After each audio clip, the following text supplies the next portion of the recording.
Hello, welcome back. If you have been watching any of my previous videos, you would have heard me speak repeatedly about how important values are. And perhaps it was a putting the cart before the horse kind of situation. So I didn't really speak about what values are, how to define them. And somebody asked me yesterday around how to identify values and how to make it more particular to your situation. So I think one of the questions somebody might ask would be, how do I know what my values are? Now, if one runs a workshop and that question comes to the fore, you ask people to list their top values, you are very likely to get at least a mix, maybe sometimes exclusively, a list of aspirational values. So the things that people think they should be guided by, or that they sometimes imagine they are guided by. But it's aspirational in the sense that it's not that often that an accurate a picture. Not that there's something wrong with aspirational values, but that is not the same thing as actual values. Okay, so how does one determine actual values? Well, there's a fairly simple approach, and that is to look at your behavior. So to take a look at the things that you spend time on the most.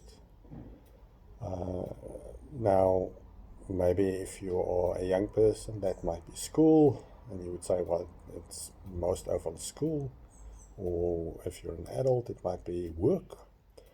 But of course, those aren't contexts that immediately lend themselves to defining what your particular values are, because to a certain degree, people don't have the choice, or a choice. They have to, if they are young enough, they have to go to school, or if you're old enough, you have to mostly work. So the things that you practice the most in combination with what has an emotional charge for you. So I think the first thing to say about an emotional charge is that it doesn't always have to be only a positive charge. People tend to think in terms of values only in terms of things that they want to pursue. But one way to think about values is to suggest that that you get moving towards values. So things that you want to have more of, or experience more, or do more of. And you get moving away from values, things that you want to avoid or have less of, or something to that effect. Now, I think looking at one's behavior, you then, if you wanted to make this more practical, you would list a lot of the activities, maybe all of the activities that you participate in on a weekly basis. And then take these activities one by one and to look at which of these activities carry some form of emotional charge. Now, the activities that we have more freedom of choice in are likely to show the moving towards values more than the moving away from values. So because those activities are self-selected, they rely on the things that matter to us emotionally, and therefore they are good examples. I don't think it's exclusively moving towards, but they would tend to be more moving towards values. If you think about a context like school or work, I think it is useful to also think about these two components and to say, okay, so in those contexts, what are some of the things that draw me towards certain activities? And what are things that I tend to draw away from? So, for instance, for one person, one of the sort of most liked activities during a workday might be a coffee break where they meet up with some of their colleagues and they have a chat, or they take a smoke break and they have a chat with their fellow smokers. And then that would be something that they are drawn towards. And the question you have to ask yourself in identifying the things that you're drawn towards is, what is it about that thing or that situation that makes it valuable for me? So that makes it important, or what is it about that I like? So an example I gave now, it might be that sort of interaction, and perhaps, and it's not clear exactly how one would always define it or interpret it. And I think in the absence of sitting with somebody in a room like with a therapist or a coach, it's up to you how you're going to interpret that. You don't have somebody to think with. I mean, of course, you can discuss it with friends or family or whoever is close by. If you still have contact with somebody like a coach or a therapist, they can help you think through that.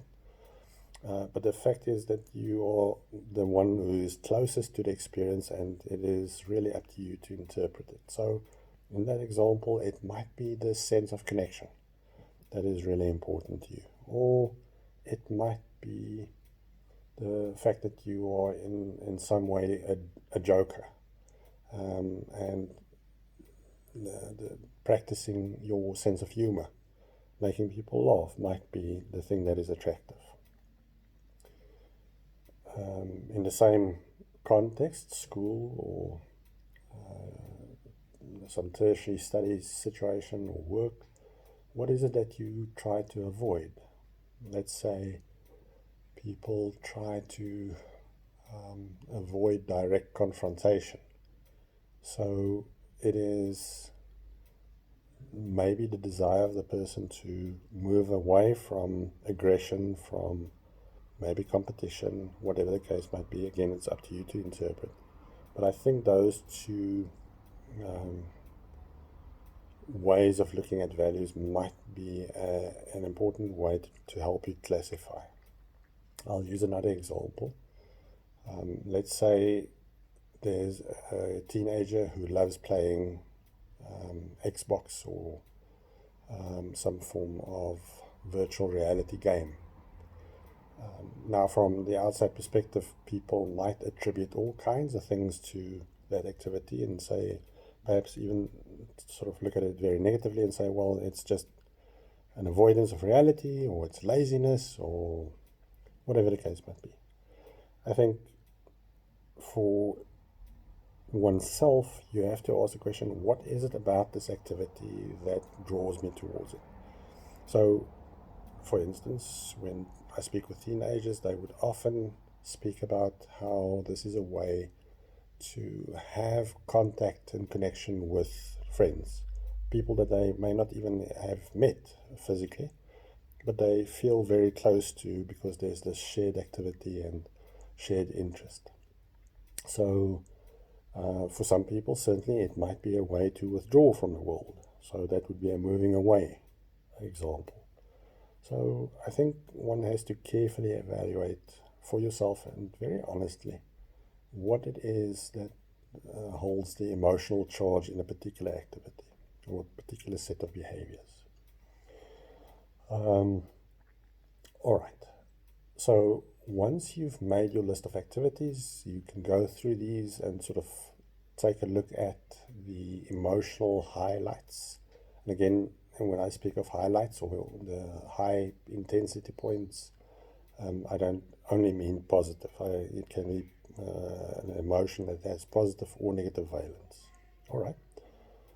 So you will probably see a bit of a pattern emerging, and you might use different words, but some of these words or descriptive words for the values or the value that that activity has for you are likely to be synonymous, and you can cluster those together to get an idea of what some of the main drivers are.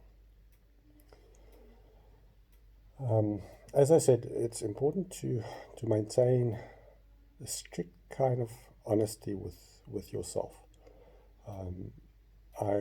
Let's use the example of compulsive behavior. So let's say somebody exercises compulsively. Now, such a person may very well want to claim that for them, one of their primary values might be health. I used this example, I think, in yesterday's video, speaking about myself. So somebody might want to claim that, they're expressing the value of health. Again, I think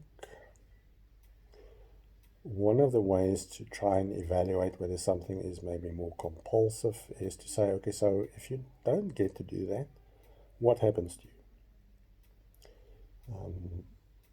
Now, to a certain degree, I think most people will experience a measure of disappointment or frustration at not being able to pursue the things that they find meaningful.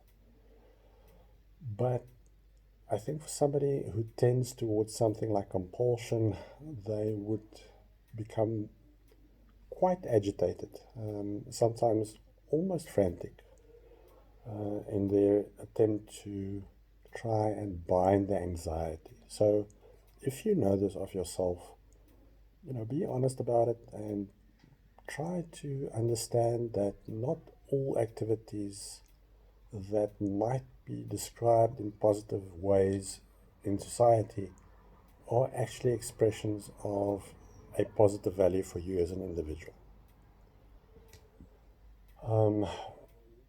Just to add on to that, for somebody who has an activity that they often repeat, but in the absence of that, they don't become particularly frantic or feel like they can sort of crawl out of their own skin, I think, that becomes at least an indication that there isn't a high degree of anxiety associated with that activity, and as such, that it might be more a value expression than an expression of an attempt to bind your anxiety. All right. Now, once you have your list of values, you should be able to, as I said, to divide them into clusters or sort of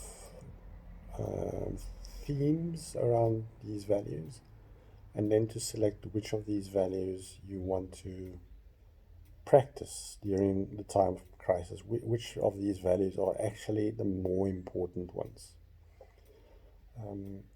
Now, as I said, in your life, you are likely to already have particular ways of expressing these values. But in a time of crisis, these ways of behaviorally expressing your values might not be available to you. And even if it is, it might not be the best time to practice that value in that way. I'll go back to the example of the gamer. So perhaps for one of these gamer teens, or maybe even an adult, the thrill, the excitement, the value lies in mastery, in developing their skill. Now, as a value set, that certainly is quite important. But you would have to ask yourself, is the way I'm practicing this value actually important or valuable in the larger scheme of things? That's again up to you to decide. But let's, for the sake of argument, say that the gamer decides, no, gaming is not the best way to go about this. Then it's still important to try and attach that value to something in your life and to say, okay, during the time of crisis, I'm going to focus my attention, my energy in mastering or becoming more skillful at something else that matters. how do we know what matters? Well, again, this is such an individual choice that it's difficult to give guidelines. But in general, you start with yourself and sort of say, okay, so if I choose to become skillful at gardening rather than gaming, is that something that will satisfy me? Will it be important to me? Let's, for the sake of argument, say the person decides, yes, this is something they've always been interested in, or maybe they've practiced to a lesser degree, but they're going to now use their time during a crisis to focus on this. Okay, good. Now, is it valuable also for the people closest to you? Now, again, people closest to you might be the people in your physical vicinity, or family, or friends, or however, neighbors, however you draw that boundary for yourself. Who are the people who are closest to you? It can be physical closeness or emotional closeness. And then to decide, okay, so for my group of people, I've already determined that this will be important to me. Will this also be something that they can benefit from? After that group, you then go to your community, and if necessary, you can go even larger than that by country or the world. If at any stage, of course, it becomes clear to you that this will not benefit me, the group, or on any level, then you have to rethink whether this is the best expression of that value. Now, there are certain levels, for instance, something that you might do for your own family that might not be to the benefit of the community, as long as it's not to the detriment of the community. So I think that would be an important way to try and evaluate. All right, so that's about determining your own values. Now, and again, this is happening during the period of lockdown in South Africa because of the COVID-19 pandemic, if you want to take this time to also develop an aspirational value, so something that you're not practicing yet, you would go about this in a fairly similar way. You would decide upon a value and then try and brainstorm some activities that would express this value in the best possible way.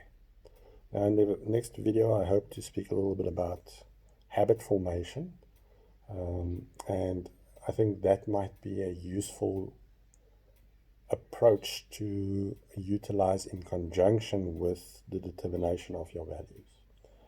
In terms of the aspiration, I think any crisis is a point of contact with reality, but reality that is threatening or overwhelming in some way. But it is also a choice point. It's also a point where you can make certain choices and choose certain directions, basically along the lines of the question of what will develop out of this, or what kind of person would I like to become after this. Right, so that's maybe also a useful way to think around aspirational values. Now, of course, we are, in a sense, speaking about the dichotomy between vice and virtue. So will you practice things that are bad, individually, collectively, or things that are valuable and that contribute personally or communally? So the aspirational value or values would circle around the person that you would like to become. And again, I think one needs to play with this.